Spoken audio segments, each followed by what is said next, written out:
Welcome to this module.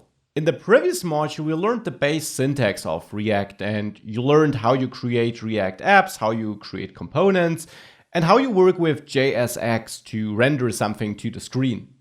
In this module, we'll take it to the next level. We already had a look at how we can output dynamic content with these single curly braces. In this module, we'll have a look how we can also output content conditionally. So for example, that you only want to render a certain part of your DOM, of your HTML code if a certain condition is true, and how we can output lists of data. We actually do have such a list in our demo application already. The persons we have there, well, would make sense if we could create them dynamically based on the number of persons we have in that array we manage in the state. We'll have a look at all of that and what to watch out for in this module.